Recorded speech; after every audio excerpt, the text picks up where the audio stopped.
1st century AD, the Earth was divided into 12 empires and subdivided into many dukedoms, and civilizations from other galaxies were discovered in the year 3201 AD. All empires from Earth were forged into 10 federations, joined together with other civilizations and species to promote peace and harmony. But peace and harmony were short-lived.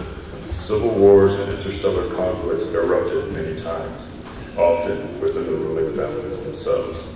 Such is our story. Prospero, the Duke of Milan, a principality of the Federation of Apox, was usurped by his ambitious sister, Antonia, and forced into exile with his young daughter in a starship where they landed upon a strange planet in a galaxy far, far away.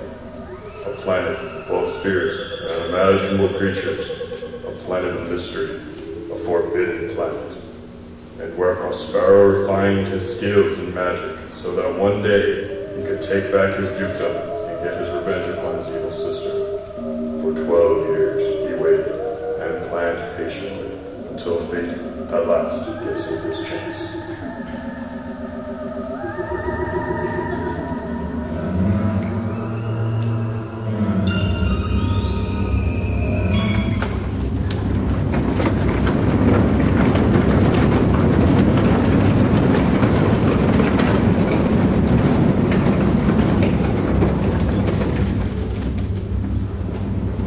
Steady on, crew. Steady. Aye, Captain. We be on course at 19 warp 7 speed. We should be at our destination in less than warp 10. The other starships are a pace of us. They are our chaperones and guard our flanks against any unknown hostilities. We have a very valuable cargo crew. The Emperor of the Napox Federation himself, as well as his son, the Prince Ferdinand, and Antonia, the Duchess of Milan. As added the other royal baggage to follow them. I will most honest Captain Ulu. I shall be happy when they arrive at this interstellar conference and out of our custody. They be terrible and most ungrateful passengers. Aye, but as long as they're on our ship, we are their protectors. Do you understand me? Aye, aye, Captain. Do you understand me, crew? Aye, Captain. Huh! Captain, we are approaching an uncharted planet. Is it not on our star map? I am not certain, Mom. It's it. Guess I'll find it. I'm tracking. It isn't charted, Mom. It must be one of the unknown planets. We should mark it down. It might be a forbidden planet. Should be avoided. Aye, Captain. What's that? How's it? Go see the royal All right. Go see the royal cargo and make sure they are safe, please. I got my heart. Yard, you stay. You heard our orders. Blow your heart out, Storm. Blow. It's our taking point. Where's the commander? The hell? You must make your crew save us. Please go down and stay to safety. I am the emperor. I don't care who you are. Get to safety now.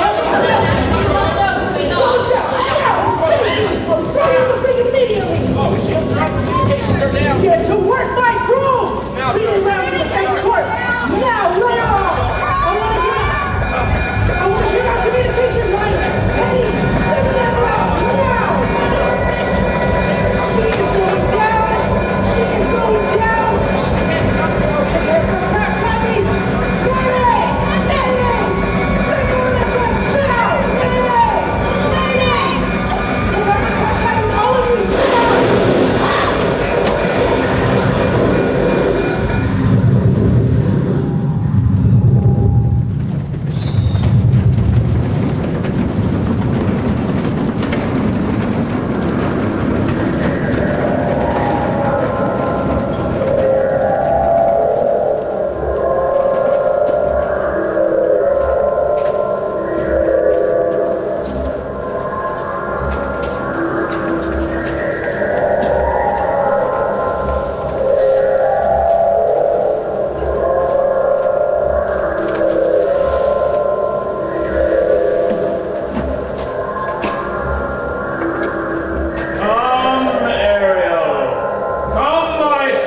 times at thy best pleasure, be it to fly, to swim, to dive into the fire, to ride on the cold clouds, to thy strong bidding, task aerial and all my quality.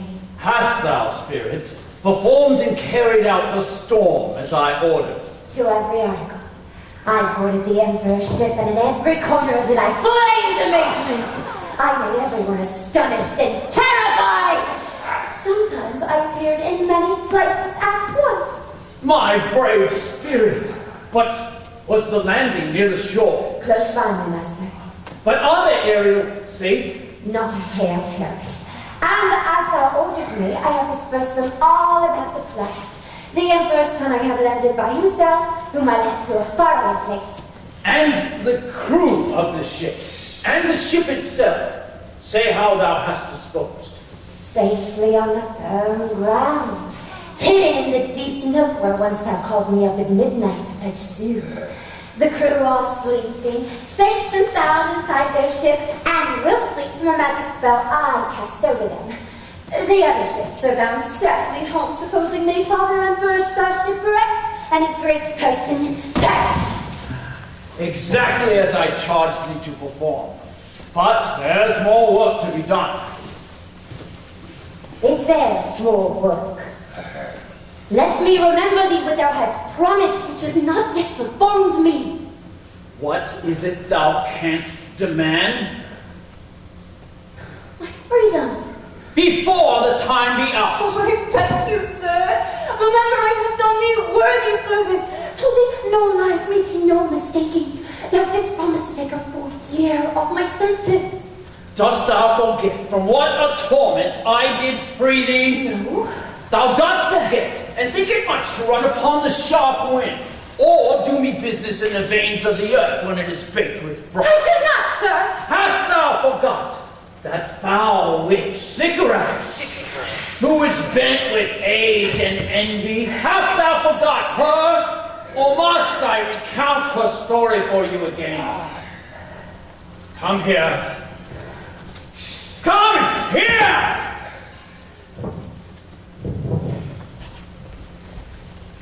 See this foul witch, Sycorax? Where is my son Caliban? I own the night. The night is mine. You call me a foul witch. This planet is mine. It is forbidden to you.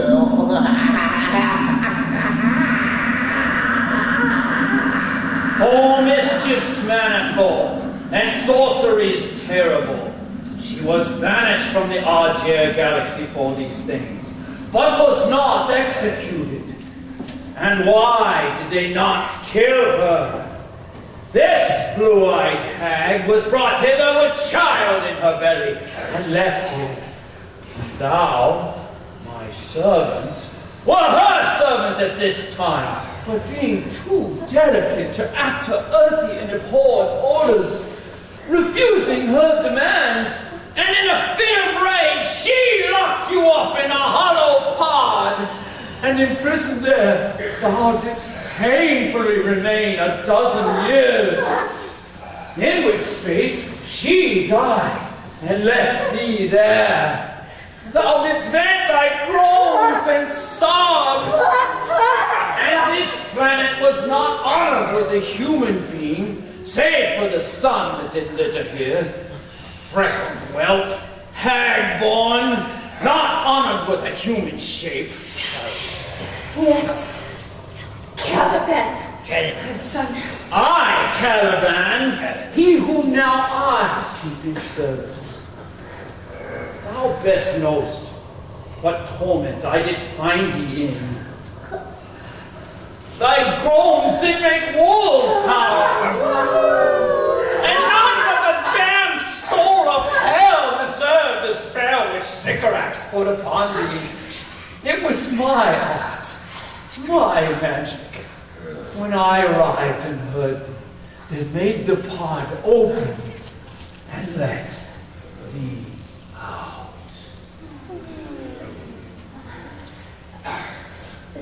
Forgive me, Master. I will be obedient and do all you command. Do so, and after 2 days, I shall discharge thee. Oh, bless my noble master! Oh, what shall I do? Say, what shall I do? Go and make thyself an alien creature, invisible to all but to me, and then come back. Go hence with diligence. I go.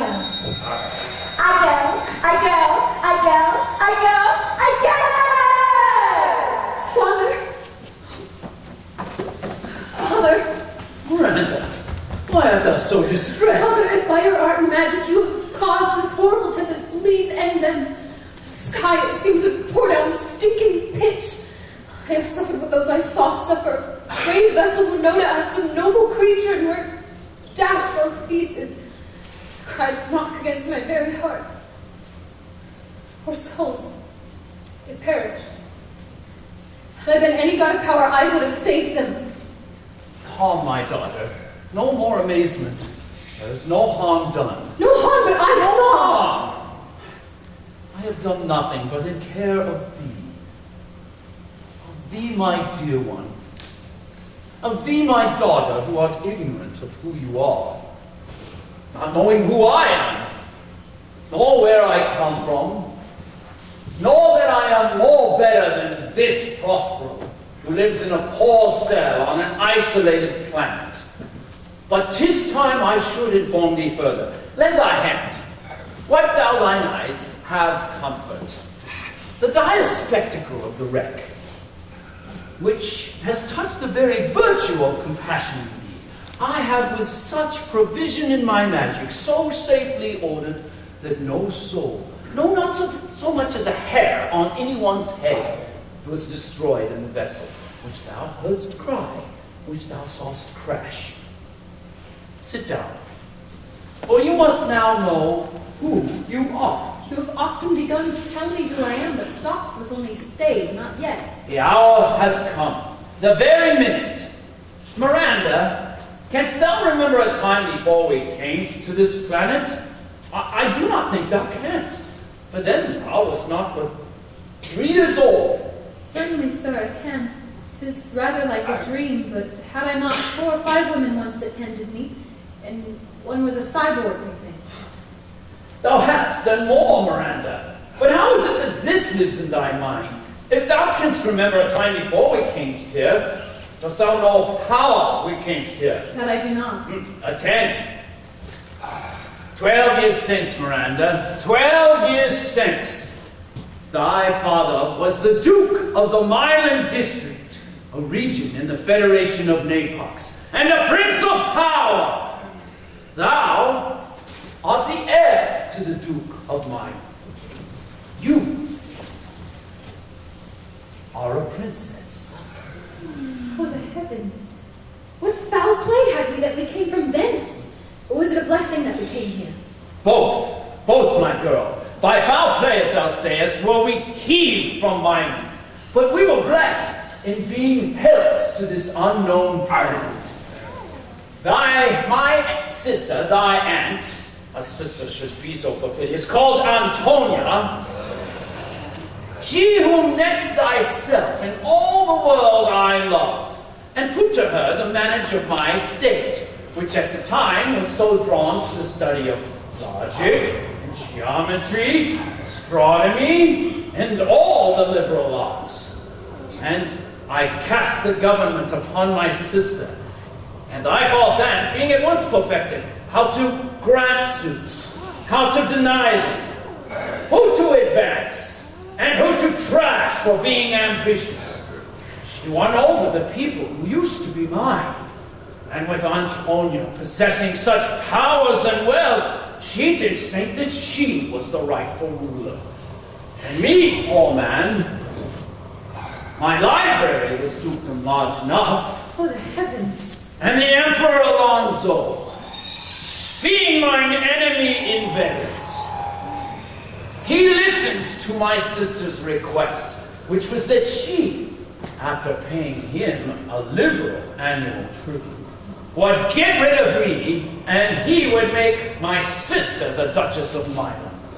Whereupon a treacherous army was gathered, and one midnight fate to the purpose did Antonia open the portals of Milan, and in the dead of darkness had her officers rush out, me and you. Why did they not that hour destroy us, Father? My tale provokes that question. Dear, they dared not. So dear the love my people bore me. They had to disguise their bloody business. And they rushed us to a spaceship barely operable. Why, even the very vermin had quit. And there they hoisted us to it and set us off far, far away. Then how did we come here to this isolated planet? By providence divine. Some provision we had that a noble ally, a wonderful cyborg named Gyro, out of its charity, being then appointed by Antonia the task of putting us out to space. Out of Gyro's generosity, knowing that I loved my books, she did furnish me from my own library with volumes that I prize above my dukedom. But I might but ever see that wonderful creature. And so ye shall. Behold, Miranda, our savior, Gyro. I pray you, sir, for still 'tis beating my mind your reason for raising this terrible tempest in the sky. By accident, most strange, bountiful fortune hath brought mine enemies to this planet. They and a fleet of many starships were bound for a conference in another galaxy. And by my fate, on this lucky event, if I court not but omit, my fortune shall ever after droop. But here, cease more questions. We must find my slave, Caliban, who never yields us kind answer. He is a villain, sir. I do not love to look on. Even so, we cannot miss him. He does make our fire, and bring in our wood, and servant offices that profit us. What ho, say! Caliban, speak! There is wood enough within! Come forth, I say! There's other business for thee. Come, thou tortoise, come forth! Thou poisonous slave, got by the devil himself upon thy weeping hag for a mother! Come forth!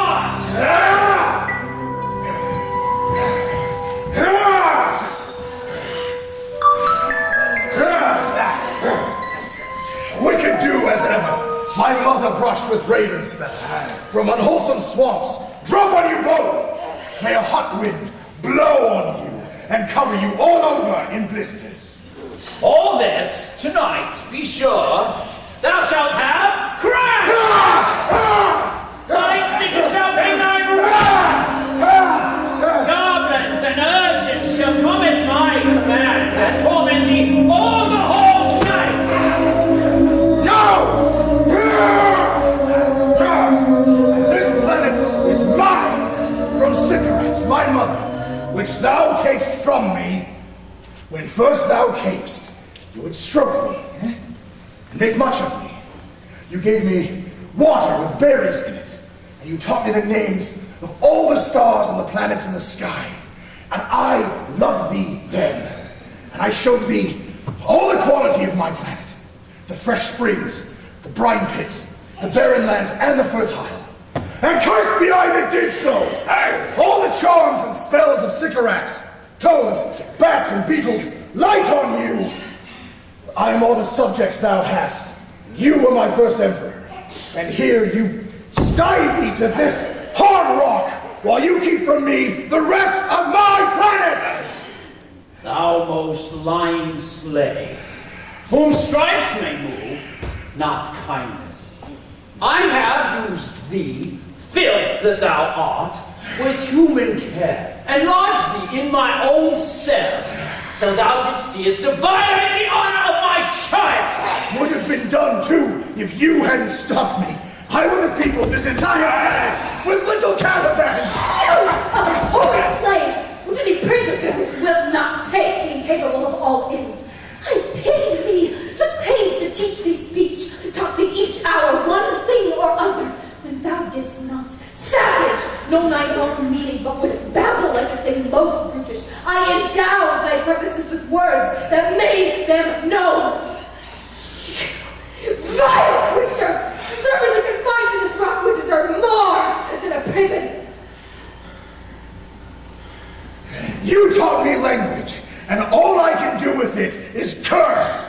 The Red Plague rig you for having taught me your language. Get you gone, hag seed! Fetch us in fuel, and be quick about it.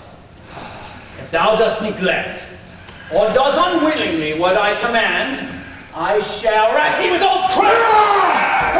Feel all thy bones today, and make thee roar! And the beasts shall tremble when they hear thee. No more! No! I pray you. I must obey. His magic and power is stronger than my mother's. I cannot but obey.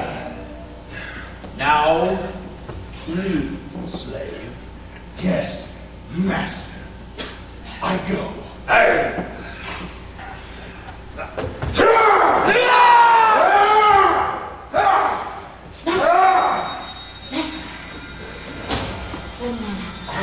Miranda.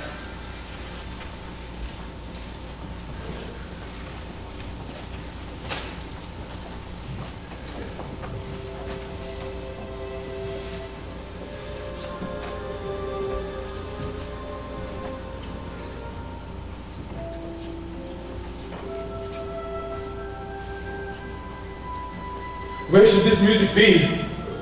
From earth or air? Sitting on a bed, weeping over my father's wreck.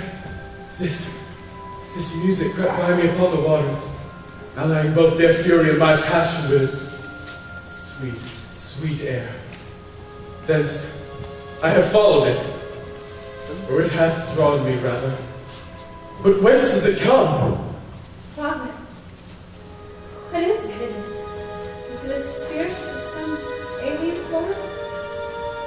Oh, how beautiful it is. It must be from some other galaxy. No, girl. It eats and sleeps and has such senses as we have. This gallant thou seest was in the shipwreck. I've never seen anything so divine, so noble, so beautiful. Never in my life.